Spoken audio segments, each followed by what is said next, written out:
जंगल में इस बार गर्मी ने सभी रिकॉर्ड तोड़ दिए थे। सूरज सुबह से ही आग बरसाने लगता था। पेड़ों के पत्ते सूख चुके थे और छोटी नदियां लगभग खत्म हो गई थीं। जानवर प्यास से परेशान होकर इधर उधर भटक रहे थे। जंगल के बीचों बीच एक पुराना झरना था। वही एक ऐसी जगह बची थी जहां अब भी थोड़ा साफ पानी बह रहा था।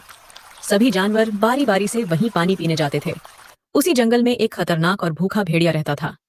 कई दिनों से उसे शिकार नहीं मिला था। गर्मी के कारण जानवर सतर्क हो गए थे और खुले में कम निकलते थे। एक दिन भेड़िया झरने के पास पहुंचा। उसने देखा कि पूरा जंगल पानी के लिए इसी जगह पर निर्भर है। तभी उसके मन में एक खतरनाक विचार आया। अगर मैं इस झरने पर कब्जा कर लूं, तो प्यासे जानवर खुद मेरे पास आएंगे और मुझे शिकार ढूंढने की मेहनत नहीं करनी पड़ेगी। भेड़िया चालाकी से झरने के पास एक बड़ी चट्टान के पीछे छिप गया। उसने तय किया कि जो भी जानवर पानी पीने आएगा वह पहले उसे मीठी बातों में फंसाएगा और फिर मौका देखकर हमला करेगा। कुछ देर बाद एक हिरन वहां पानी पीने आया। वह बहुत प्यासा था और जल्दी जल्दी पानी पीने लगा। भेड़िया धीरे धीरे बाहर आया और मुस्कुराने लगा। डरो मत हिरन, मैं आज लड़ाई करने के मूड में नहीं हूं।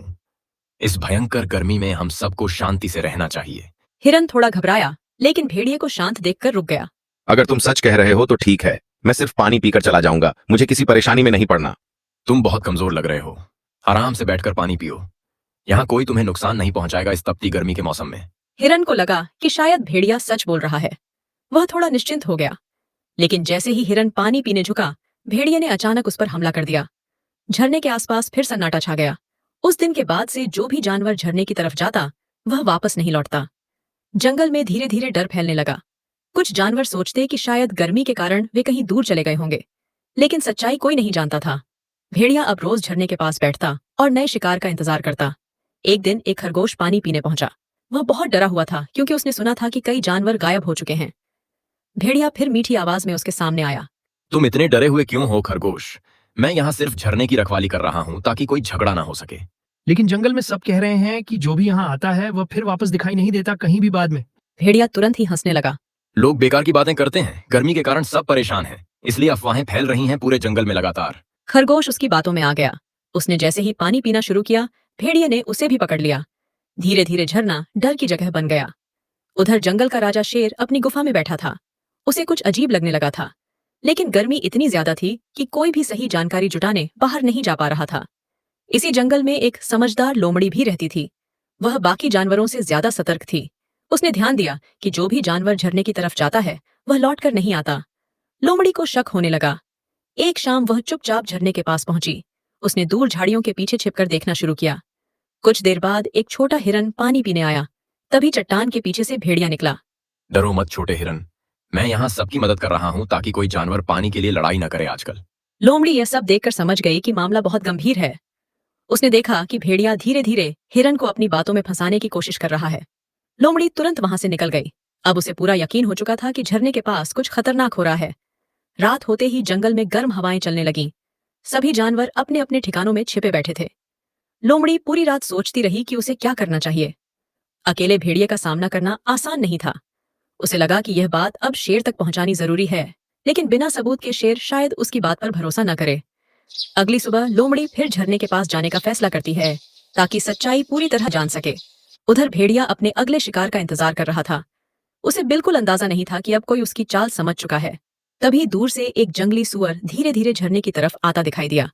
वह बहुत थका हुआ और प्यासा लग रहा था। जैसे ही सूअर पानी के पास पहुंचा, चट्टानों के पीछे छिपा भेड़िया बाहर निकल आया। घबराओ मत सूअर भाई, मैं यहाँ सिर्फ ये देखता हूँ कि कोई जानवर पानी के लिए लड़ाई न करे इस मुश्किल समय में। सूअर थोड़ा रुक गया। उसने डरते हुए चारों तरफ देखा।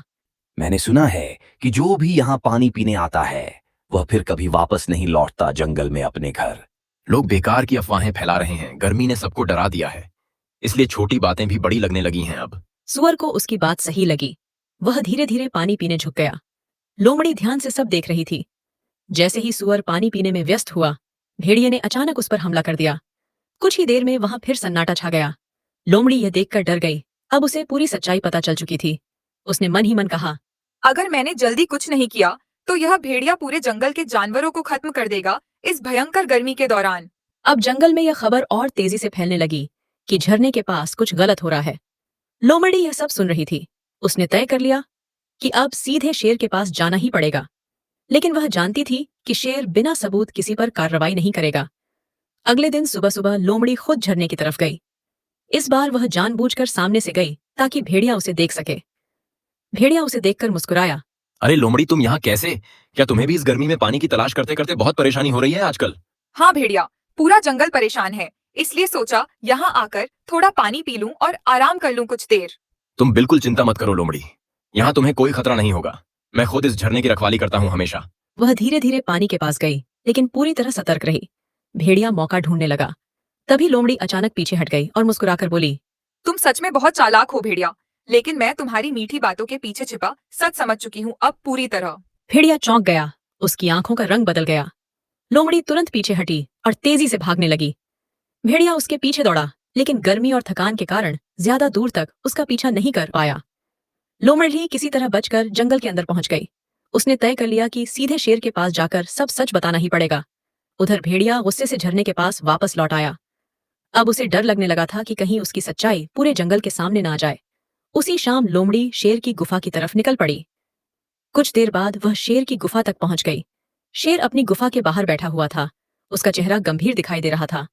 वह पहले से ही जंगल में जानवरों के गायब होने से चिंतित था। लोमड़ी ने सम्मान से सिर झुकाया।